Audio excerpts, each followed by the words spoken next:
this perfect love.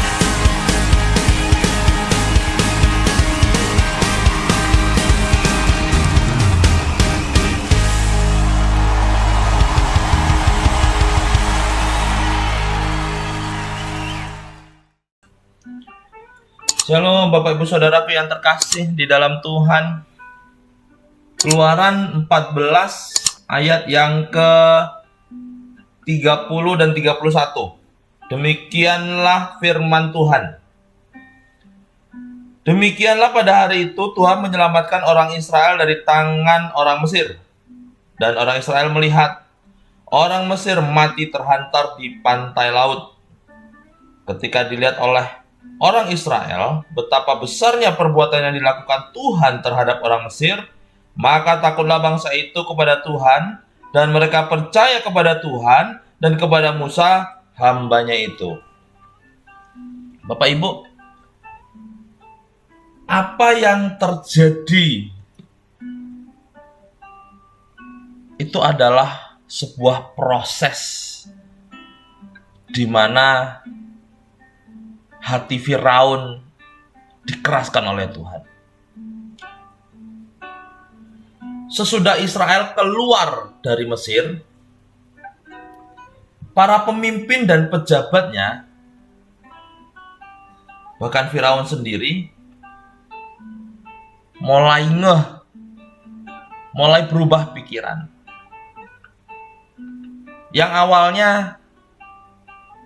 karena 10 tulah dan dari puncaknya tulah ke-10, akhirnya Firaun dengan kesal mengizinkan umat Israel keluar dari tanah Mesir.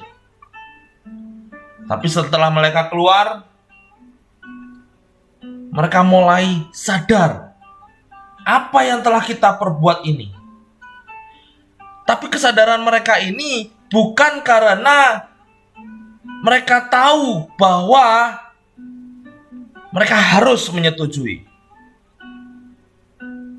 Mereka berkata, apa yang telah kita perbuat ini bukan karena mereka menyadari kesalahan mereka.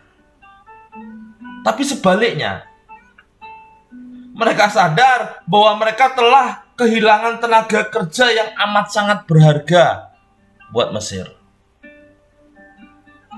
Lalu Firaun mengumpulkan tentaranya dan memerintahkan mereka untuk menangkap bangsa Israel dan membawanya kembali.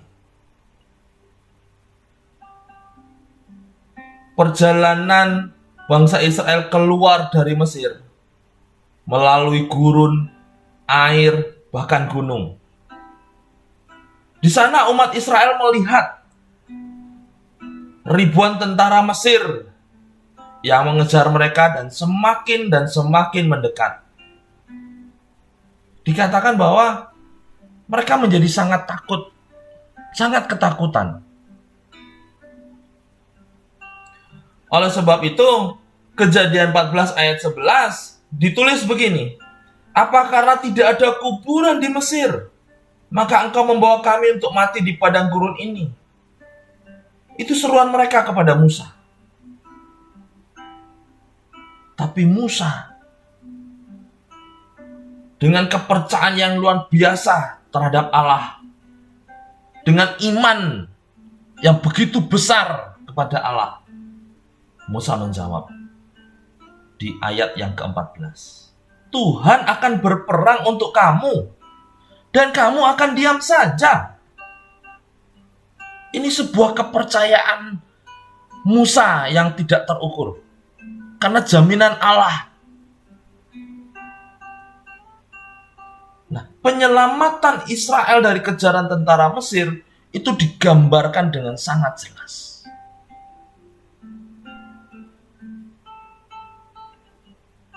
Dua kali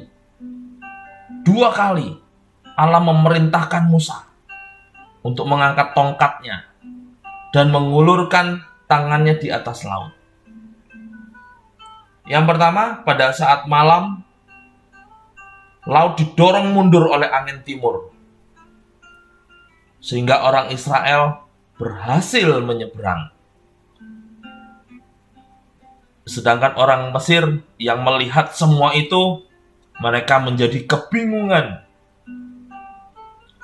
Kok bisa? Bagaimana mungkin ini terjadi? Belum pernah terjadi sebelumnya. Laut Merah, Laut Tebrau terbelah. Yang kedua, saat fajar. Saat bangsa Israel telah melewati tengah-tengah lautan. Telah melewati dasar lautan yang dikatakan di Alkitab kering. Pada waktu Musa mengulurkan tangannya kembali dan mengangkat tongkatnya, air kembali mengalir seperti biasa. Dan orang Israel tenggelam.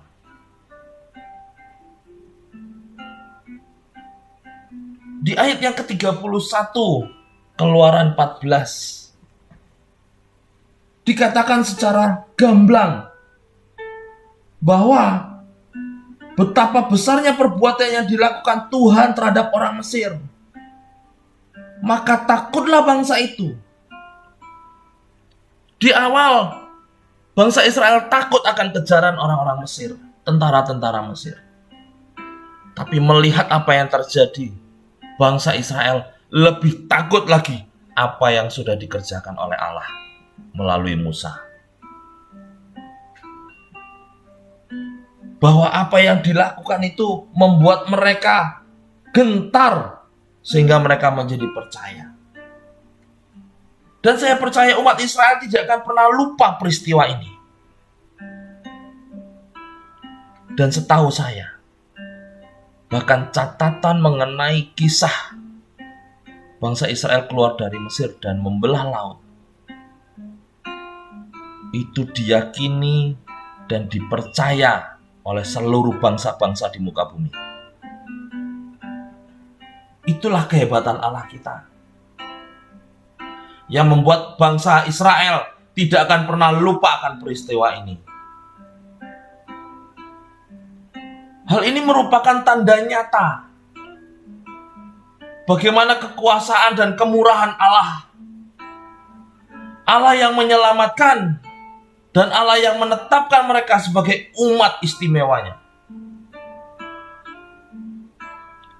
Setelah mereka melewati semua itu, dalam Keluaran 15 ayat 1 dan 2 dikatakan, baiklah aku menyanyi bagi Tuhan, sebab ia tinggi luhur, kuda dan penunggangnya dilemparkan ke dalam laut.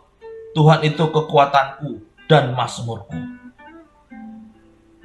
Ini nyanyian Miriam dan Musa. Mereka mulai bernyanyi, mereka mulai menari dengan diiringi rebana. Sebuah ucapan syukur, sebuah nyanyian yang disertai dengan tarian. Karena mereka tahu mereka telah diselamatkan dari kematian.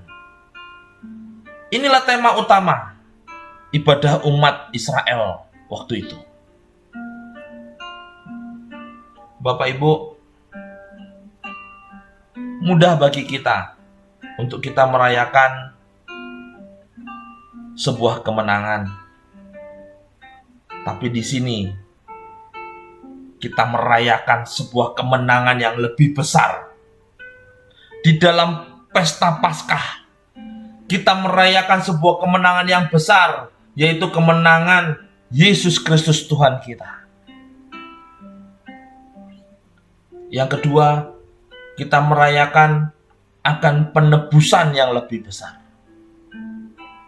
di mana kita telah ditebus dari dosa dan kita telah diselamatkan dari kematian. Tuhan Yesus memberkati.